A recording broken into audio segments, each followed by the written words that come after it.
एक गांव में मुरली नाम का एक व्यक्ति था। मुरली गरीब था। वो दिन भर चक्की चलाकर आटा पीसा करता था। अरे भैया, ये लो 10 किलो है। ठीक है, शाम तक देता हूँ। और 50 रुपए होंगे। अरे बाप रे, इतना महंगा? दीदी, 1 किलो का बस 5 रुपए ले रहा हूँ। मेरी मेहनत भी तो देखिए, हाथ से चक्की पीसता हूँ। ठीक है, लेकिन शाम तक दे देना। ठीक है। मुरली ने अपनी चक्की पीसना जारी रखा। कुछ देर बाद तेज आंधी आई और मुरली का पीसा हुआ सारा आटा उड़ाकर ले गई। अरे अरे अरे, ये क्या? मेरी मेहनत, मेरी कमाई। मुरली ने अपना माथा पकड़ लिया। अब वो ग्राहकों को क्या देता? उसके पास तो गेहूं खरीदने के भी पैसे नहीं थे। ये हवा, मैं तुझे छोड़ूंगा नहीं, बिल्कुल नहीं। और मुरली उस हवा की दिशा में दौड़ने लगा। हवा जंगल से गुजरी और मुरली उस तेज हवा का पीछा करता रहा। आखिर हवा एक पर्वत पर आकर रुक गई। अरे हवा, ये तूने क्या किया? मेरा सारा आटा उड़ा दिया। अब मैं कैसे ग्राहकों को पैसे दूंगा? बता बता बता, मेरा आटा मुझे लौटा दे हवा। घूमते हुए बवंडर में मुरली को चेहरा दिखाई देने लगा। अब तो ये उड़ गया, उसे कैसे लौटाऊं? मुझे नहीं पता, कुछ भी कर, मुझे वो आटा जल्द से जल्द लौटा दे। ठीक है, मैं आटा तो नहीं लौटा सकता, पर मेरे पास तुम्हारे लिए कुछ है। घूमते हुए बवंडर से एक पीतल का डिब्बा बाहर निकला। ये क्या? ये जादुई डिब्बा है। इसे तुम जो मांगोगे वो मिल जाएगा। इस डब्बे को हाथ में पकड़कर ये मंत्र पढ़ो। डिब्बा डिब्बा जादुई डिब्बा, जादू कर दे गोल गोल। जादू जादू जादू से भर दे डिब्बा आटे से। और डिब्बे के अंदर आटा भर गया। अरे वाह, ये तो बहुत अच्छा है, बहुत अच्छा। मुरली ने वो जादुई डिब्बा ले लिया और खुशी खुशी अपने घर की ओर लौटने लगा। मुरली इस डिब्बे को अपने घर के अंदर ले गया। मुरली की पड़ोसन ने उसके हाथ में नया डिब्बा देख लिया। ये नया डिब्बा कहाँ से लाया ये फकीर? इसके पास तो खाने के भी पैसे नहीं होते थे। मुझे पता लगाना ही होगा। पड़ोसन ने मुरली का पीछा किया और उसके घर की खिड़की से झांकने लगी। उसने देखा कि मुरली ने वो डिब्बा हाथों में पकड़ा है और अब इसे आजमाता हूँ। मुरली ने डिब्बे का आटा थाली में पलट लिया और डिब्बा हाथ में पकड़कर मंत्र पढ़ने लगा। डिब्बा डिब्बा जादुई डिब्बा, जादू कर दे गोल गोल। जादू जादू जादू से भर दे डिब्बा आटे से। और जब मुरली ने डिब्बा देखा तो पूरा डिब्बा आटे से भरा हुआ था। अरे रे, ये तो जादू है, सच में जादू। अब मुझे इतनी मेहनत करके चक्की चलाने की कोई जरूरत नहीं। मुरली खुश था और पड़ोसन हैरान। मुझे कुछ भी करके उस डिब्बे को चुराना होगा, लेकिन अगर मैं वो डिब्बा चुराती हूँ तो मुरली उसकी खोज में सबके घर ढूंढेगा। उससे अच्छा है मैं उस जादुई डिब्बे को दूसरे डिब्बे से बदल देती हूँ। रात को जब मुरली सो रहा था तब उसकी पड़ोसन गोपी ने वो जादुई डिब्बा दूसरे डिब्बे से बदल दिया। अगले दिन मुरली ने जादुई डिब्बा हाथ में पकड़ा और मंत्र पढ़ने लगा। डिब्बा डिब्बा जादुई डिब्बा, जादू कर दे गोल गोल। जादू जादू जादू से भर दे डिब्बा आटे से। लेकिन इस बार कुछ नहीं हुआ। वो कई बार मंत्र पढ़ता रहा पर कुछ ना हुआ। मुरली सोचने लगा कि जादुई हवा ने उसके साथ धोखा किया है। उस जादुई हवा ने मुझे ठगा है। मैं उससे जवाब लेकर ही रहूंगा। और एक बार फिर मुरली उसी पर्वत पर पहुंचा। क्या हुआ? आज तुम फिर यहाँ? इतने भोले मत बनो जैसे तुम्हें पता ही नहीं है। तुमने मुझे धोखा दिया। मैंने तुम्हें कोई धोखा नहीं दिया। ये लो तुम्हारा जादुई डिब्बा, ये काम ही नहीं कर रहा है। ये तो वो डिब्बा नहीं है तो क्या मैं झूठ बोल रहा हूँ? अरे भाई तुम इतना गुस्सा मत करो, मैं तुम्हें कुछ और देता हूँ। और हवा के बवंडर से एक बड़ा थैला बाहर आया। ये जादुई थैला है, इससे भी तुम जो मांगोगे वो तुम्हें मिलेगा। तुम्हें ये मंत्र पढ़ना है, थैला थैला जादुई थैला, जादू कर दे गोल गोल, जादू जादू जादू से भर दे थैला आटे से। और थैला आटे से भर गया। ठीक है, इसे मैं लेके जा रहा हूँ। इस बार मेरे साथ कोई धोखा किया ना तो समझ लेना। नहीं भाई, मैं क्यों धोखा करूंगा। अब तुम जाओ और आराम की जिंदगी जी लो। मुरली थैला लेकर लौट रहा था तो उसके पड़ोसन ने थैला देख लिया। लगता है अब इस थैले में भी कोई जादू है, मुझे पता लगाना ही होगा। एक बार फिर पड़ोसन खिड़की से झांकने लगी। मुरली ने थैले का आटा बोरे में पलट लिया और मंत्र पढ़ने लगा। थैला थैला जादुई थैला, जादू कर दे गोल गोल, जादू जादू जादू से भर दे थैला आटे से। मंत्र बोलते ही थैला आटे से भर गया। मुरली सारा आटा बोरे में पलटता गया। उसने कई बार जादुई थैले से आटा मांगा। वो खुश था। कम से कम इस बार जादुई हवा ने मेरे साथ कोई धोखा नहीं किया। उसकी पड़ोसन के मन में जादुई थैले की चोरी करने का भी लालच जाग गया।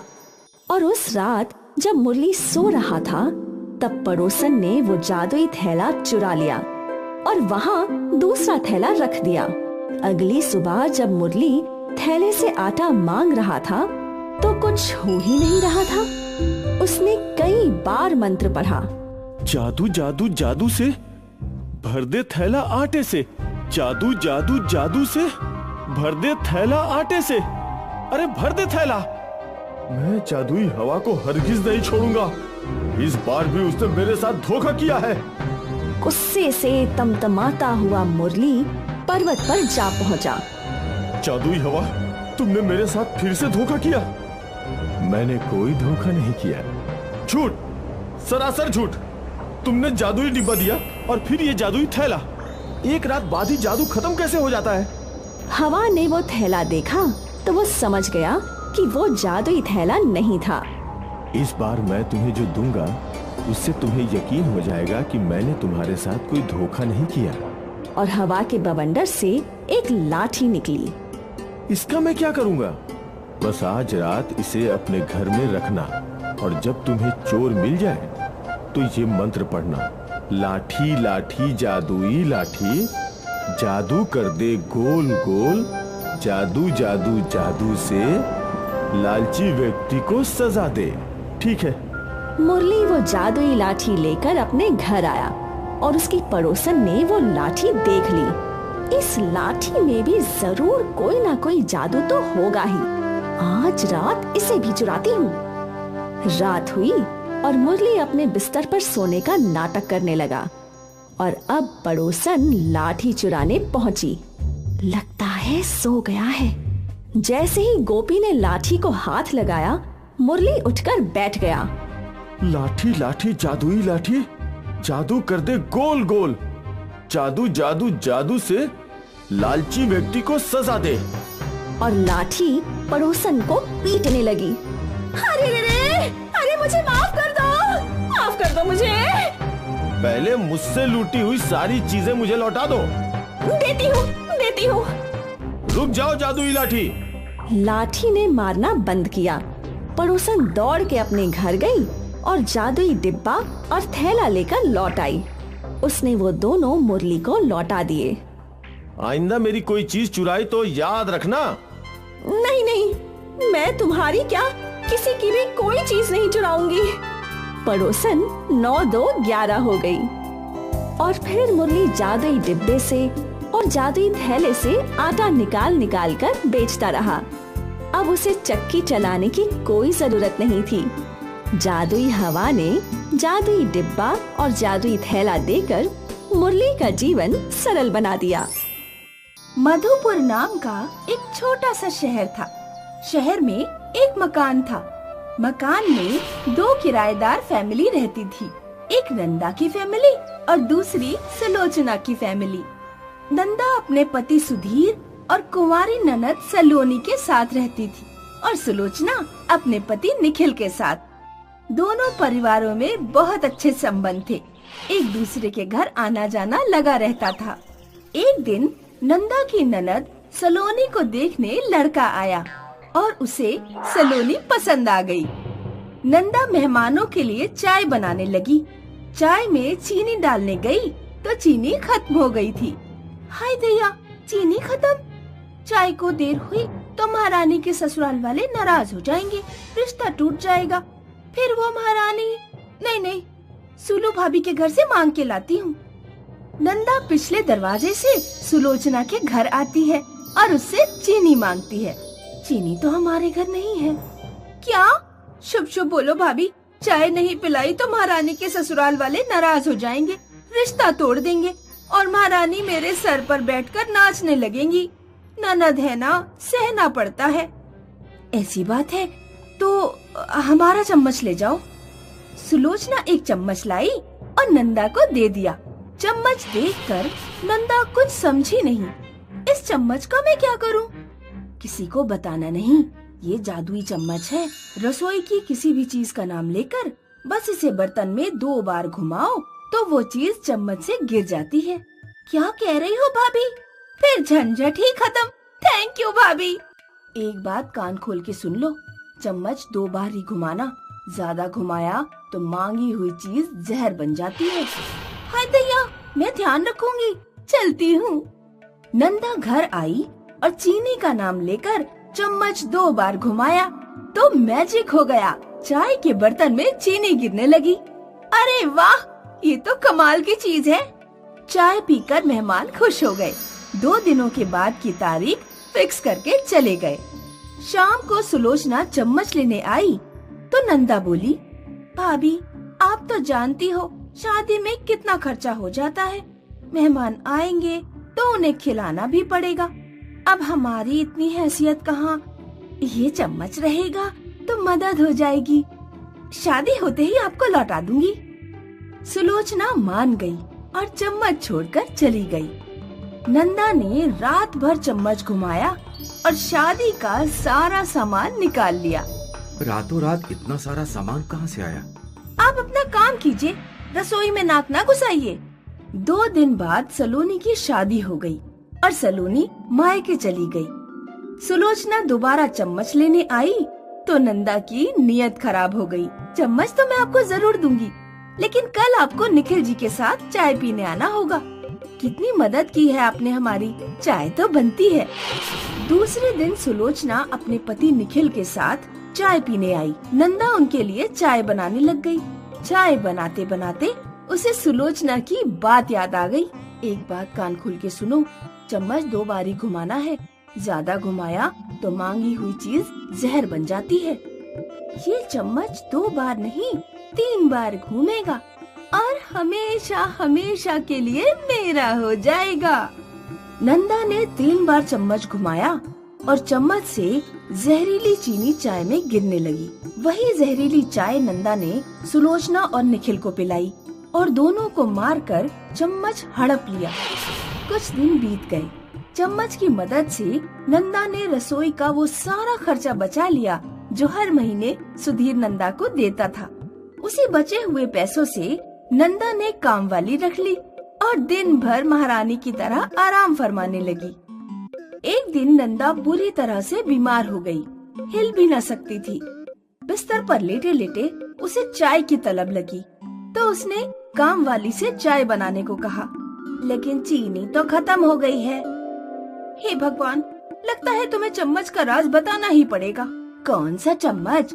वो जो आपने बिस्तर के नीचे छिपाया है, उसका क्या राज? नंदा ने बिस्तर के नीचे से चम्मच निकालकर कहा, किसी को बताना मत, ये जादुई चम्मच है। रसोई की किसी भी चीज का नाम लेकर इसे बर्तन में 2 बार घुमाओ तो वो चीज बर्तन में गिर जाती है। खाना तुम्हें ही बनाना है, बस इसीलिए बता रही हूँ। ये ले, इससे चाय बना।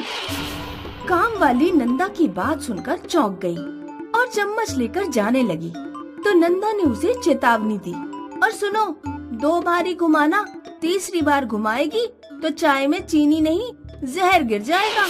काम वाली किचन में आई, उसने चीनी का नाम लिया और चम्मच 2 बार घुमाया तो चम्मच से चीनी चाय में गिरने लगी। देखते ही काम वाली की नीयत बिगड़ गई। अगर ये चम्मच मेरा हो जाए तो काम करने की जरूरत ही क्या है। अब ये चम्मच 3 बार घूमेगा और हमेशा हमेशा के लिए मेरा हो जाएगा। काम वाली ने 3 बार चम्मच घुमाया और नंदा की चाय में जहर गिर गया। वो चाय पीकर नंदा तड़पने लगी। तुमने चम्मच 3 बार घुमाया ना? सच बोल। अब ये चम्मच मेरा है। Ta-ta bye bye. थोड़ी ही देर में नंदा तड़पती हुई मर गई और काम वाली चम्मच लेकर भाग गई।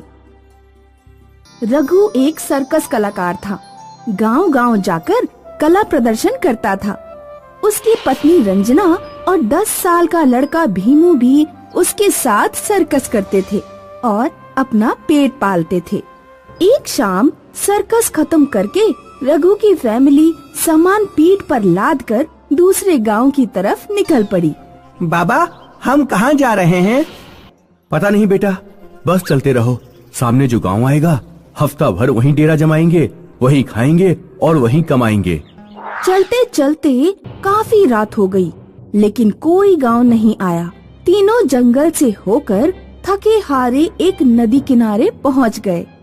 ए जी, ये नदी तो हमारा रास्ता रोक रही है। रुको, जरूर यहाँ कोई बोट होगी जो हमें नदी पार ले जाएगी। ऐसा कहकर रघु ने बोट की काफी तलाश की, पर उसे एक भी बोट नहीं मिली। निराश रघु वापस आ गया। सब सुनसान है, न बोट है न कोई इंसान। क्या करें? जिस गांव से निकले थे उसी गांव वापस चलते हैं। सुबह आएंगे तो बोट भी मिल जाएगी। नहीं, वापस लौटना मूर्खता होगी। यही नदी किनारे डेरा जमाते हैं, खा पी कर सो जाते हैं और फिर सुबह आगे बढ़ते हैं। ठीक है, आप लकड़ियों का इंतजाम करो, मैं खाने की तैयारी करती हूँ। रघु लकड़ियाँ लाने निकल गया। भीमू नदी किनारे खेलने लगा और रंजना खाने की तैयारियां करने लगी। रघु सूखी लकड़ियां लेकर आया और उसने आग जलाई। रंजना ने चूल्हा तैयार किया और जलते चूल्हे पर सब्जी का बर्तन रखकर रोटी का आटा तैयार करने लगी। सब्जी तैयार होते ही रंजना ने रोटियां बनाई और तीनों खाना खाने बैठ गए। तभी नदी किनारे एक शिकारी आया। तीनों को देखकर शिकारी उनके पास आकर बोला, कौन हो तुम तीनों? यहाँ डेरा जमाए क्यों बैठे हो? सर्कस वाले हैं माए बाप। रात हुई इसलिए यहाँ रुके हैं, सुबह चले जाएंगे। पागल ना बनो, खाना खाकर निकलो यहाँ से। कोई दिक्कत है क्या माए बाप? ये जंगली इलाका है, आधी रात में जंगली जानवर पानी पीने आते हैं, यहाँ तक कि शेर भी आता है। शेर का नाम सुनकर भीमू एकदम से कांप उठा। शिकारी तीनों को सावधान करके निकल गया। ए जी, अब हम क्या करें? वापस लौटने की ताकत नहीं और आगे बढ़ने के लिए बोट नहीं। जो होगा देखा जाएगा, सो जाओ। ऐसा कहकर हताश रघु भीमू के साथ नदी किनारे ही सो गया। हे भगवान, अब क्या करें? हमारी नैया पार करा दे भगवान। तभी अचानक रंजना की नजर बचे हुए आटे पर पड़ी और उसके दिमाग में एक आइडिया आया। आटा लेकर रंजना एक रोटी बेलने लगी। रंजना रोटी बेलती रही और बेलते बेलते उसने एक विशाल रोटी बना दी। अब इस रोटी को मैं आग में सेकती हूँ। रंजना ने विशाल रोटी उठाई और आग में डाली। थोड़ी देर बाद रोटी फूलकर तैयार हो गई। आधा काम तो हो गया, अब बचा आधा काम। रंजना रोटी को बोट के आकार में बदलने की कोशिश करने लगी। काफी लगन से अपना काम करती रही और रंजना ने रोटी की आकर्षक बोट बना दी। बोट बन गई। अब तो पूरा परिवार सामान सहित नदी के उस पार पहुंच जाएगा। फिर क्या था? उत्साहित रंजना ने रघु और भीमू को आवाज लगाई, अजय उठो, भीमू उठ जा, चलो सामान समेटो, हमें नदी के उस पार जाना है। आवाज सुनकर रघु और भीमू जाग गए और रंजना की तरफ आश्चर्य से देखने लगे। तुम पागल हो क्या? बिना बोट के नदी पार कैसे जाएंगे? कौन कहता है बोट नहीं है? वो देखो। रंजना ने रोटी से बनी बोट की तरफ इशारा किया तो बोट देखकर रघु और भीमू चौंक गए। रोटी की बोट? ये तुमने कैसे बनाई? तभी अचानक शेर की दहाड़ गूंजी। बातें ना करो, शेर आ चुका है, बोट में बैठो और चलो। तीनों ने सामान समेटकर बोट में रखा और बोट को नदी के पानी में डाला तो बोट तैरने लगी।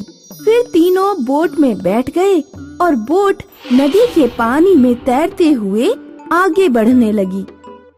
शुक्र है भगवान का, बच गए शेर से। तभी अचानक बोट डगमगाने लगी। रघु ने बोट के नीचे देखा, मछलियाँ बोट नोच रही थीं। शेर से तो बच गए, लेकिन मछलियों से कैसे बचेंगे? मछलियाँ नीचे से बोट खा रही हैं। हे भगवान, ये तो मेरे दिमाग में आया ही नहीं। गहरा पानी है, हम तो डूब जाएंगे। तभी भीमू बोला, माँ बाबा डरो नहीं, हिम्मत से काम लो, बची हुई रोटियाँ साथ लाए हो। उनसे क्या होगा बेटा? हम रोटियों के छोटे छोटे टुकड़े डालेंगे और मछलियों का ध्यान भटकाएंगे। हाँ, भीमू ठीक कह रहा है।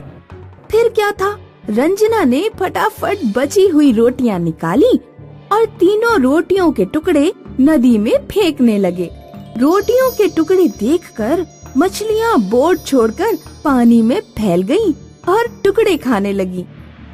इस प्रकार तीनों रोटियों के टुकड़े पानी में फेंकते रहे और तेजी से आगे बढ़ते रहे। ऐसा करते करते सुबह हो गई और तीनों रोटी बोट के साथ नदी के दूसरे किनारे सही सलामत पहुंच गए। एक गांव में हीरालाल नाम का एक व्यक्ति रहता था। उसके परिवार में सिर्फ उसकी पत्नी कुंती थी। हीरालाल के पास संपत्ति के नाम पर सिर्फ एक टूटी फूटी झोपड़ी ही थी। वो बेचारा किराए का रिक्शा चलाकर अपने परिवार का पालन पोषण करता था। हीरालाल की पत्नी हमेशा हीरालाल को गरीबी के ताने मारा करती थी। हीरालाल अपनी गरीबी से कम और पत्नी के तानों से ज्यादा परेशान रहता था। हीरालाल के हाथों में एक कांच का बर्तन था। बस सारी जिंदगी रिक्शा ही चलाते रहना और कुछ काम करने की सोचना ही मत, है? मुझे आए हुए अभी 5 मिनट भी नहीं हुए हैं और तुमने फिर से डराना शुरू कर दिया। हाँ साहब जी, ऑफिस के थके हारे जो आए हैं। लगता है आज ऑफिस में काम बहुत ज्यादा ही था। मैं तुम्हारी रोज रोज के चिकचिक से तंग आ चुका हूँ।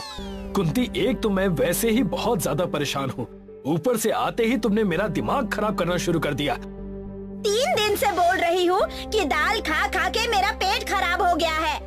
भगवान की नाशुक्री मत किया कर कुंती, और लोगों के पास तो खाने के लिए दाल भी नहीं होती है।